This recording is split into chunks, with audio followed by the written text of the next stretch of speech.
Today we're talking about tractor drawbars. Now the drawbar fits underneath your tractor. It usually slides up underneath the axle. Usually the bracket is bolted on, and there's some concerns that you're going to have to think about if you're going to use this. And you're going to want to stick around to the very end of the video, because I'm going to tell you what I did that ended up costing me several $100s. It was a mistake that I made. I'm going to own up to it and tell you what I did so that hopefully you won't make the same mistake. So please stick around till the end. This is our tractor's drawbar. As you can see, it has several holes in it for adjustment. What a lot of people don't realize or have never heard of is that if you're going to use your drawbar to pull a piece of equipment behind your tractor, you're going to want to put this, if you've got a 540 RPM tractor, you're going to want to put from the center of this hole to the end of this shaft right here, your PTO shaft, it needs to be 14 inches. Now, if you have a tractor, a larger tractor that is a 1000 RPM, you're going to want to put it at 16 inches from the center of this hole to the tip end of the PTO output shaft. Now, the easiest way to do it, just take a tape measure, slide this in, and you're going to want to just sight it down. It's going to get you close enough. These holes are about 4 inches apart, and you can't get off. It's pretty much foolproof.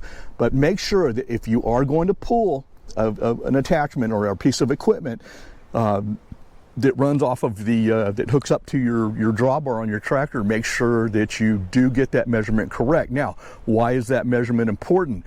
It is important because if you put your PTO shaft, your drive shaft, off of the implement that you're using, and if this is too short, what's going to end up happening is you're driving through the field or whatever, you're going to be in uneven ground, let's say, and what's going to happen is that drive shaft is going to bottom out on the back of this housing right here, and you're going to ruin it.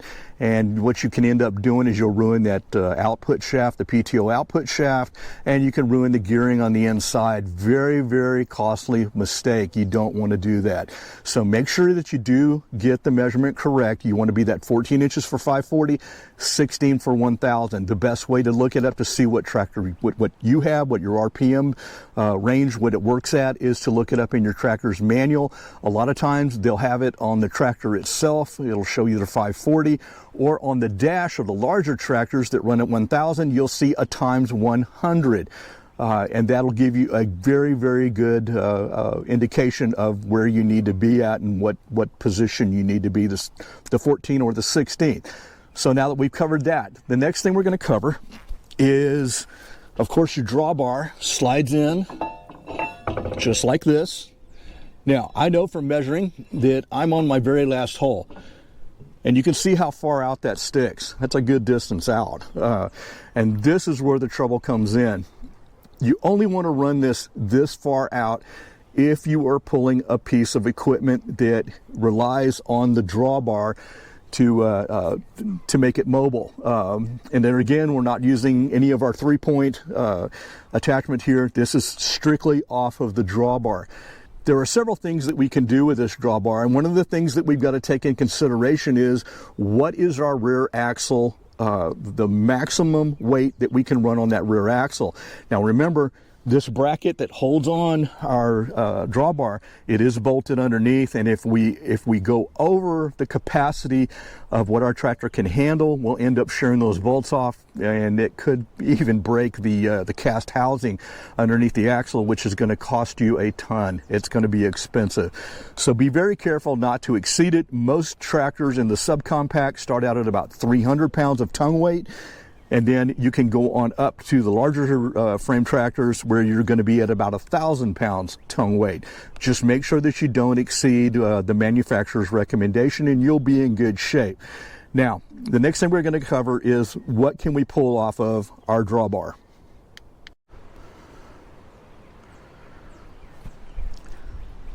For demonstration purposes today, I'm not going to put the pin in up here because I'm going to slide this in and out, but you would make sure that you put your pin in there, or you'll end up leaving your implement behind if you don't have it, the drawbar firmly attached and pinned in place. So we're not going to put the pin in right now because I'm going to slide in and out. One of the biggest uses of the drawbar, especially on these compact tractors, is pulling a small trailer on your property. You want to make sure that like I said, you don't exceed the tongue weight. That's one of the most important things, because you can, like I said, shear those bolts off, and that is a mess.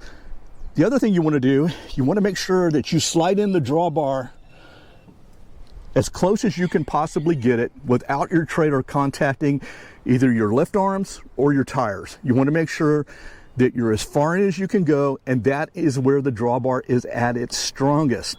One of the other things that people like to do is they like to pull off the drawbar. Now, what I've got in my hand here is a shackle. You can run your chain through here, and I'm just going to hook that up right there. Anyway, you can attach your chain to it to pull. Now, contrary to what a lot of people believe and what you might have heard, you've got to be very careful. Just as a rule of thumb, I never advise anybody to pull a stump or try to pull a tree out with using the drawbar, even connected down at the lowest point. A lot of people connect up here at the 3-point, at the top link hitch. A lot of people have been killed doing this. Now, there is a lot of misinformation around that if you use the lowest portion and sling underneath the axle, like what we're doing here with the drawbar, that the tractor cannot flip over, and that is entirely false. That is not true.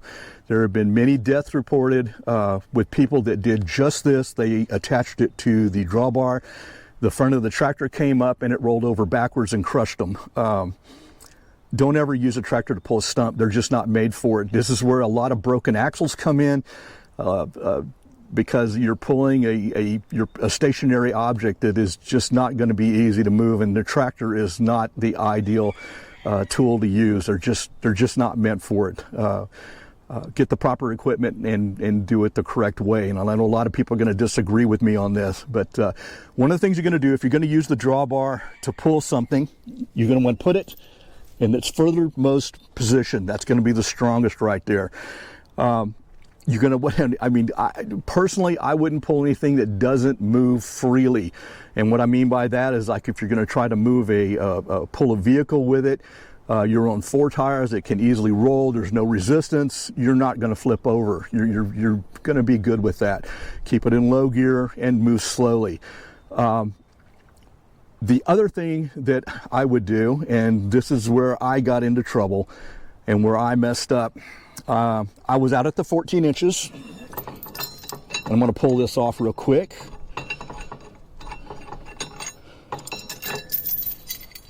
I was out at my 14 inches right here. I'd been using the drawbar on the tractor. And what I ended up doing is I forgot, and I left it pinned in place. And I'm going to show you now exactly what I did. Okay, to better understand the mistake that I made, you can see here I've got my rotary cutter, my shredder hooked up to my tractor. What I did that day was it was hot, I was in some deep weeds, and the thought of a rattlesnake coming out from underneath this thing, I just didn't feel comfortable with it, because we had quite a few rattlesnakes on the property, or still do. But the thought of one coming out on me while I'm hooking up this piece of equipment, it didn't sit well. So I wanted to get moving. I was in deep weeds and so forth. It was hot. And what I did, I backed up. I got my 3-point hooked up to it.